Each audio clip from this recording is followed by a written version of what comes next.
అదే RTV app వార్తల్ని క్షణాల్లో చదివే అవకాశం ఉంటుంది. ఒక న్యూస్ పేపర్, ఒక టెలివిజన్ ఛానల్ మీ చేతుల్లో ఎప్పుడూ ఉంటాయి. 9 రోజుల పాటు విశేష పూజలు అందుకున్నటువంటి వరసిద్ధి వినాయకుని నిమజ్జన ఉత్సవాలు కూడా అంగరంగ వైభవంగా జరుగుతున్నాయి. ఉమ్మడి వరంగల్ జిల్లా వ్యాప్తంగా కూడా అనేక ప్రాంతాల్లో కూడా నిమజ్జన కార్యక్రమాలు ఏర్పాటు చేశారు. ప్రస్తుతానికి మనం ఇక్కడ సిద్ధేశ్వర స్వామి టెంపుల్ దగ్గర ఉన్నాము. ప్రతి సంవత్సరం లాగే ఈ సంవత్సరం కూడా ఇక్కడ విగ్రహాలు కూడా నిమజ్జనం చేసేటువంటి ఒక కార్యక్రమాన్ని మనం చూస్తున్నాం. ప్రస్తుతానికి సిద్ధేశ్వర టెంపుల్ దగ్గర కూడా ఇక్కడ ఉన్నటువంటి భూ కైలాస క్షేత్రం దగ్గర ఉన్నటువంటి ప్రాంతాన్ని కూడా మనం చూస్తున్నాము. వినాయకులను నిమజ్జనం చేసేటువంటి ఆ ప్రాంతం అంతా కూడా సందడి వాతావరణం నెలకొంది. ఇక్కడ సాయంత్రం వరకు అంటే రేపు ఉదయం వరకు కూడా జరిగేటువంటి నిమజ్జన కార్యక్రమాలు కూడా భక్తులు ఈ రోజు మధ్యాహ్నం నుండే ఇక్కడ నిమజ్జన కార్యక్రమాలు చేశారు. మరికొంతమంది మాత్రం 3-4 రోజుల ముందే నిమజ్జనం చేస్తున్నటువంటి నేపథ్యంలో కూడా ప్రస్తుతానికి జీడబ్ల్యూఎంసీ సిబ్బంది కూడా ఒక ప్రణాళికాబద్ధంగా వెళ్తున్నటువంటి పరిస్థితి. మొత్తం ఉన్నటువంటి ఉమ్మడి వరంగల్ జిల్లాలో ఉన్నటువంటి విగ్రహాలకు సంబంధించి కూడా ఒక ప్రతిష్టాత్మకంగా అంటే ఒక ఆధ్యాత్మిక వాతావరణంలోనే, ఆధ్యాత్మిక పద్ధతిలోనే, శాస్త్ర పద్ధతిలోనే నిమజ్జన కార్యక్రమాలు ఏర్పాటు చేస్తున్నారు. ఇవన్నీ కూడా ఒక ప్రణాళికాబద్ధంగా ఇక్కడ అంటే దాదాపు ఒక 7-8 ప్లేస్లలో కూడా ఇక్కడ నిమజ్జన కార్యక్రమాలు ఏర్పాటు చేస్తున్నటువంటి నేపథ్యంలో ప్రస్తుతానికి కొంతమంది భక్తులతో కూడా మనం మాట్లాడేటువంటి ప్రయత్నం చేద్దాం. ఇక్కడ భక్తి శ్రద్ధలతో పూజలు నిర్వహించుకున్న తర్వాత ఇక్కడ నిమజ్జన కార్యక్రమాలకు వచ్చిన తర్వాత గణనాథుడు వెళ్తున్నటువంటి వాతావరణం చూస్తే కొంత భావోద్వేగం. ఎందుకంటే మొన్నటి వరకు అన్ని కార్యక్రమాలు కూడా పక్కన పెట్టి భక్తి ప్రపత్తులతోటి నవరాత్రి ఉత్సవాలను కూడా గణనాథుని సేవించినటువంటి పరిస్థితి. ప్రస్తుతానికైతే కొంతమంది ఉన్నారు, మహిళలు ఉన్నారు. मैडम बोलिए आप ये गणपति का निमज्जनोत्सव कैसा लग रहा आपको? हम लोग बहुत हैप्पी से एंजॉय करे। 9 दिन पूजा कर कर हमें बहुत खुशी हुई। भगवान अगले बरस भी हमारे ऊपर ऐसा ही आशीर्वाद बनाए रखे। हम लोगों को 9 दिन हमने बहुत पूजा पाठ करे, बहुत वेराइटी नैवेद्य चढ़ाए, बहुत अच्छा लगा। हम लोगों को ये 9 दिन बहुत खुशियों के साथ बीते। भगवान हमारे ऊपर हमेशा ऐसा ही आशीर्वाद बनाए रखे। ఇక్కడ 9 రోజుల పాటు मोरिया मंगल मूर्ति मोरिया। ओके, आप कुछ बोल सकते हैं क्या? अब ये गणपति निवेदन का पूजा हो गया, अभी ये निमज्जन कार्यक्रम शुरू हुआ था, कैसे लग रही है एनवायरनमेंट? చాలా మంచిగా జరుగుతుంది, ఆర్గనైజ్ ఉంది. చిన్న గణేష్లకు కూడా కొంచెం దగ్గరికి వెళ్ళి చేసేది ఉంటే బాగుండేది, కానీ బాగా చేస్తున్నారు. అంత మేనేజ్మెంట్ అంతా బాగుంది. ప్రతి సంవత్సరం ఇలానే జరగాలి, మంచిగా జరగాలి అని కోరుకుంటూ. ఓకే, ఇక్కడ నిమజ్జన కార్యక్రమాలను కూడా ఇక్కడ భక్తి శ్రద్ధలతో చూస్తున్నారు. చాలా మంది ఇక్కడ భక్తులు వస్తున్నారు.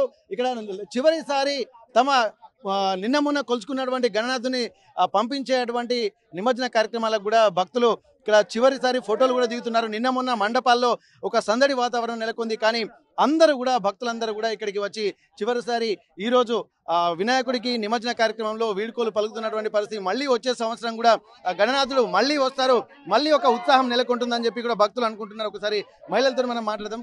అమ్మా చెప్పండి, ఇప్పుడు వాతావరణం అయితే ఒక ఆధ్యాత్మికం, 9 రోజులు ఒక భక్తి శ్రద్ధలతోటి పూజా కార్యక్రమాలు జరిగాయి. ఇప్పుడు స్వామివారిని ఇక్కడ నిమజ్జన కార్యక్రమానికి తరలిస్తున్నటువంటి పరిస్థితి. మీకు ఈ 9 రోజుల వాతావరణం ఎట్లా గడిచింది, ఇప్పుడు ఎట్లా అనిపిస్తుంది? ఇది ఒక ఐక్యతకు చిహ్నంగా కనిపిస్తుంది. వినాయకుడు ఆది మొదటి పూజ చేసుకుంటాం కాబట్టి వినాయకుడిని ఆదిదేవుడిగా మనం పరిగణిస్తాం కాబట్టి ఈ వినాయకుడిని పెట్టుకోవడం వల్ల ఈ 9 రోజులు మన హిందుత్వం గురించి ప్రపంచమంతా గర్వించదగ్గ వాతావరణం ఉంటుంది. తెలుసుకుంటారు, ప్రపంచమంతా తెలుసుకుంటారు. ఇది మా తిరుమల అపార్ట్మెంట్ మేము పెట్టుకున్న వినాయకుడు. మేము అందరము ఇక్కడ వినాయకుడు నిమజ్జనం చేయడం కోసం అందరం ఒక యూనిట్ గా ఇక్కడి వరకు వచ్చినాం. మళ్ళీ సంవత్సరం కూడా మళ్ళీ మేము ఇలాగే వస్తాం. ఈ యూనిటీ అనేది ఇంతకంటే ఇంకా పెరగాలని మేము కోరుకుంటున్నాం. ఐక్యతకు చిహ్నంగా ఎప్పుడైతే బాలగంగాధర్ తిలక్ ఇక్కడ భారతదేశంలో ఉన్నటువంటి ఒకే ఒక్క హిందూ పండుగ, అంటే ఒక్కొక్కరికి ఒక్కొక్క పండుగ ఉంటుంది కాబట్టి దేశం అంతా ఒకే తీరు జరుపుకోవాలంటే ఇక్కడ వినాయక చవితిని ఏర్పాటు చేసినటువంటి పరిస్థితి. వినాయక చవితి రోజు దేశం అంతా ఒకేసారి జరుపుకోవాలి, నవరాత్రి ఉత్సవాలు కూడా అంగరంగ వైభవంగా జరుపుకోవాలి, హిందువులంతా ఒకతాటిపైకి రావాలన్నటువంటి కాన్సెప్ట్ తెరతీసిన తర్వాత భారతదేశమే కాదు ప్రపంచంలో ఉన్నటువంటి హిందువులందరూ కూడా ఒక్కొక్క ప్రాంతంలో ఏ దేశంలో ఉన్నప్పుడు కూడా తమ సాంప్రదాయాల్ని మర్చిపోకుండా గణనాథుని నవరాత్రి ఉత్సవాలు కూడా అంగరంగ వైభవంగా శాస్త్రోక్తంగా జరుపుకుంటున్నటువంటి సందర్భాలు వివిధ దేశాల్లో కూడా జరుగుతున్నాయి, ఎన్నో చూస్తున్నాం. ప్రస్తుతానికి హనుమకొండలో కూడా తిరుమల అపార్ట్మెంట్ వాళ్ళు కూడా ఒక యూనిటీగా వాళ్ళందరూ కూడా ఒక పద్ధతిగా సిస్టమేటిక్గా ఇక్కడికి ఒక వచ్చి నిమజ్జన కార్యక్రమంలో పార్టిసిపేట్ చేస్తున్నారు. మరికొంతమందితో మనం మాట్లాడదాం. ఎట్లా అనిపిస్తుందండి మీ తిరుమల అపార్ట్మెంట్ వాళ్ళు కూడా ఈ ఉత్సాహం చూస్తుంటేనే మీ ముఖాలలో కనిపిస్తుంది. 9 రోజులు ఎంత ఎంజాయ్ చేశారన్నది ఎట్లా అనిపిస్తుంది సార్? తిరుమల రెసిడెన్సీ అపార్ట్మెంట్ యొక్క ప్రెసిడెంట్ నేను, నా పేరు రమేష్ బాబు.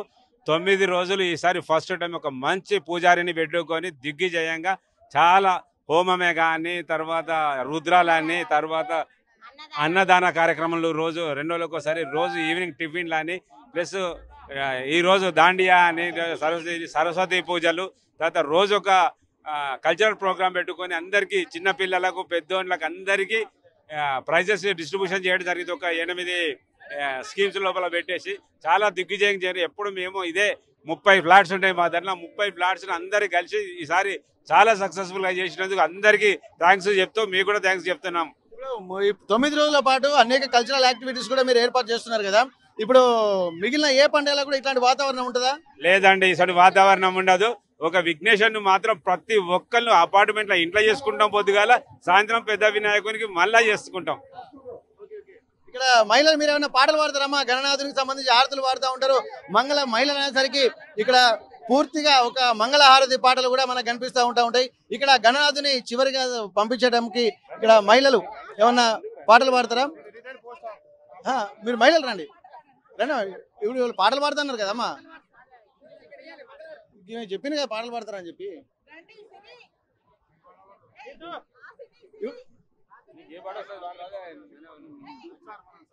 ఓకే, ప్రస్తుతానికి ఇక్కడ మరికొంతమంది ఉన్నారు. భక్తి శ్రద్ధలతో కూడా వినాయకునికి ఆ చివరిసారి వీలుకోలేదు, ఎందుకంటే మళ్ళీ వచ్చేసారి వస్తూ ఉంటారు కాబట్టి మనకి ఇది కంటిన్యూగా వస్తూనే ఉంటుంది. 9 రోజులు కూడా చాలా చక్కగా మేమందరము కలిసి చేసుకున్నాము. ఈ టైంలో మేమందరము కలుసుకుంటాము. అందరం కొంతమంది ఎంప్లాయీస్ అయినా పోయి వచ్చినా కానీ ఎప్పుడు తెల్లారుతుందో, ఎప్పుడు వినాయకుని దగ్గరికి వెళ్దామా, కలుసుకుందామని. ఇప్పుడు వినాయకుని నిమజ్జనం చేస్తుంటే మాకు చాలా చాలా బాధ అవుతుంది. ఎవరు అమ్మాయిని పుట్టింటికి పెళ్లి చేసి పంపించినంత బాధ అనిపిస్తుంది మాకు అందరికి కూడా. చెప్తున్నారుగా అంతకంటే ఎక్కువనే బాధ ఉంటుంది, ఎందుకంటే మనకు ఆ భక్తి శ్రద్ధలతో తన్మయత్వంతో కూడుతున్నటువంటి వాతావరణం ఉంటుంది కాబట్టి అది మళ్ళీ మిస్ అవుతున్నాం. మళ్ళీ వచ్చే సంవత్సరం దాకా వెయిట్ చేయాల్సి ఉంటుంది కదా. మళ్ళీ తొందరగా రావాలి వినాయక చవితి అన్నంత ఆనందంగా జరుపుకున్నామండి. ఇది అందరం కూడా చాలా ఇంతవరకే మేము మా అపార్ట్మెంట్ లో చాలా అందరం కలిసి ఉంటామండి. మాకు ఈ పండగ వచ్చిందంటే అసలు ఇంట్లో అందరం ఒకటే ఇల్లు మాది. మా తిరుమల అపార్ట్మెంట్ అంటే ఒకటే, అందరం కలిసి చాలా యూనిటీగా ఉండి జరుపుకున్నాము. మళ్ళీ ఇంకెప్పుడు ఇప్పుడు నిమజ్జనం చేసిన దగ్గర నుంచి లెక్క పెట్టుకుంటున్నాం, ఎప్పుడు వస్తుందా మాకు మళ్ళీ నెక్స్ట్ ఇయర్ వినాయక చవితి అని. దీన్ని బట్టి చూస్తే మీరు ఎంత భక్తి శ్రద్ధలతోటి పూజ చేసుకున్నారని అర్థమవుతుంది. మీకు ఎట్లా అనిపించిందమ్మా? గత 9 సంవత్సరాల నుంచి తిరుమల అపార్ట్మెంట్ వాళ్ళు అందరం కలిసి మట్టి విగ్రహాన్ని మేము పెడుతున్నాము. వేరే దాన్ని ఏం పెట్టట్లేము. అందరూ మట్టి విగ్రహాన్నే వాడాలని మేము కూడా కోరుకుంటున్నాం. అవాయిడ్ చేయడానికి ప్రయత్నించండి. ఈ నవరాత్రులు 9 రోజులు కూడా పేపర్ ప్లేట్లు మాత్రం వాడకుండా, గ్లాసులు కానీ పేపర్ సంబంధించిన ఏ వస్తువులు వాడకుండా, వెనకట మనం ఏ విధంగా ఉపయోగించుకున్నామో స్టీల్ ప్లేట్లు, గ్లాసులు, చెంబులు ఆ విధంగానే ఉపయోగించుకొని పర్యావరణాన్ని పరిరక్షిస్తారని కోరుకుంటున్నాను. ఇక్కడ మంచి ఎకో ఫ్రెండ్లీ సిస్టమ్ తోటి ఇక్కడ వినాయకుని నవరాత్రి ఉత్సవాలు కూడా జరుగుతున్నాయి అని చెప్పి అంటున్నారు.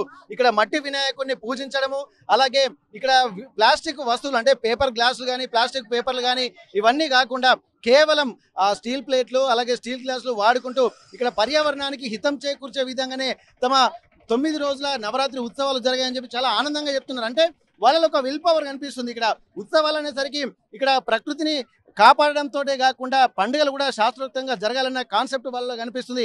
ఎందుకంటే ఒక అడుగు ముందుకు వేయాల్సింది వాళ్ళని చూసి కూడా మిగిలిన వాళ్ళు కూడా ఫాలో కావాల్సి ఉంది.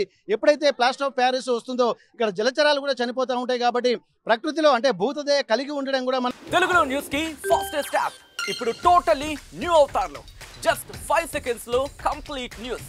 సోషల్ మీడియాలో ట్రెండ్స్ కి one stop solution. Live TV app voice search option తో ఇప్పుడే డౌన్లోడ్ చేయండి లేదా అప్డేట్ అయిపోండి.